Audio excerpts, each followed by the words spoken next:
Walang patid ang pasasalamat ni Ate Ani matapos matanggap ang 2,000 pesos na tulong pinansyal mula sa pamahalaan dito sa Tuguegarao City. Natuwa naman po ako, ma'am, sobrang malaking tulong po sa amin yan. Sobrang hirap ng buhay. Tsaka nagpapasalamat po ako talaga sobra. Si Lola Rosalinda naman ipambibili raw ng gamot ang natanggap niyang ayuda. Thank you, Presidente Marcos, nang binigay mo sa akin ng tulong. Ay, bili ko ng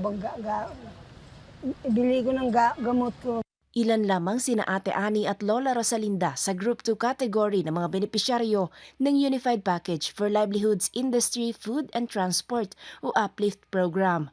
Sila yung mga benepisyaryo na kabilang sa poor at near poor households base sa 2024 Community-Based Monitoring System Database ng Philippine Statistics Authority. Sinisikap na rin ng Department of Social Welfare and Development o DSWD na magsagawa ng digital payout para sa mga benepisyaryo lalo na yung mga nasa malalayong lugar. But we will try our best na makaka-access sila sa GCash and other service provider. If not, then the possibility po na magka-cash payout po tayo. Yan ang end goal natin na lahat po ay maibibigay sa kanila through yung kanilang service provider account, whether GCash, whether Land Bank, BDO, or BPI.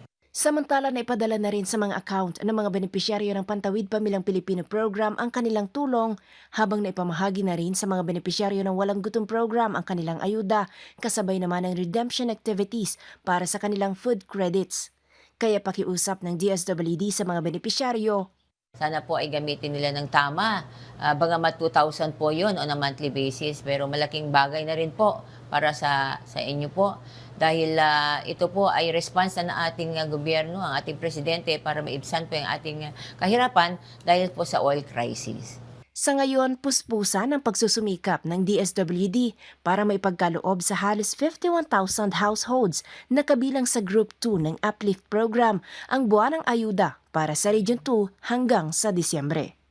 Mula rito sa Tuguegarao City para sa Integrated State Media, April Saluconracho ng Radyo Pilipinas, Radyo Publiko.